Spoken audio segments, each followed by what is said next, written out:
Hello बच्चों, आज हम आपको एक कहानी सुनाएंगे। ऐसे मैं बैठा था तो सोचा आप लोगों को कुछ सुनाऊं। कहानी का शीर्षक है मेरे बाबूजी और उनकी प्यारी गाय।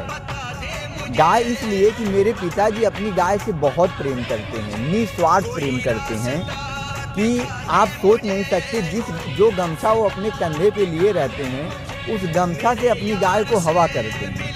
एक दिन भैया ने मजाक में बोल दिया कि पापा मैं गाय को बेच दूंगा। ऑलमोस्ट गाय की कीमत लगभग 80,000 रुपये है इस टाइम। बहुत प्यारी गाय है, घर पे बंधी रहती है।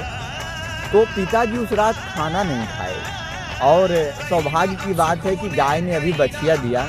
पिताजी की कल्पनाओं में था कि ये जो बछिया दे देगी तो आगे ये रहेगी गाय, तो इसको कोई हटा भी नहीं पाएगा। तो ये इसलिए सोच रहे थे कि बछिया को लोग ज़्यादा वैल्यू देते हैं, तो इस वजह से ये मेरे खूंटे पे रहेगी।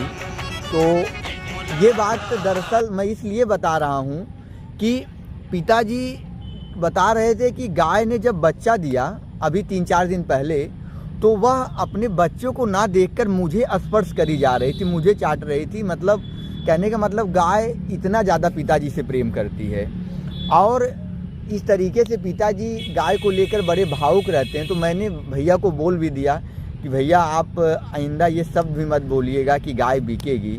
गाय पिताजी का सम्मान है, पिताजी का प्रेम है। जब तक पिताजी गाय को जब तक वो पकड़े रहेंगे तब तक हम लोग उसको छुड़ा नहीं सकते। और मैंने कभी एक कहानी सुना था, कल्पनाओं की दुनिया। तो एक व्यक्ति था, आप लोगों ने भी एक कहानी सुना होगा। एक व्यक्ति था, वो पेड़ के नीचे बैठा था, उसे नहीं पता था कि ये कल्प वृक्ष है। जो वो कल्पना करे वो होता जाए, उसको पता नहीं था। वो कल्पना किया कि एक कोको कोला आ जाए, पेप्सी मैं पी सकूं, वो आ गया। बड़ा आश्चर्य किया, जबकि कोको कोला बंद था तब भी आ गया। दूसरा, पेड़ के नीचे जब वो बैठा था तो उसने देखा कि मैं और कल्पना करता हूं कि उसने बिस्तर की कल्पना किया तो बिस्तर आ गया।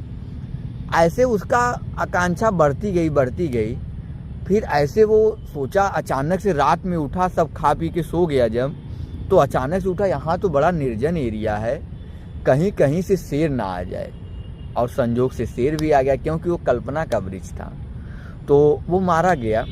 तो कहने का मतलब ये है कि सारा खेल मन का है, और मन से आपने मान लिया तो ये दुख है, मन से मान लिया तो सुख है। तो आप दरअसल आप जो जीते हैं वो कल्पनाओं में ही जीते हैं। तो वर्तमान में खुश रहिए, जैसे मेरे पिताजी खुश रहते हैं। गाय उनके खुशी का जरिया है। तो आप भी अलग अलग कारणों से खुश हो सकते हैं, निस्वार्थ प्रेम की कल्पना कर सकते हैं। धन्यवाद।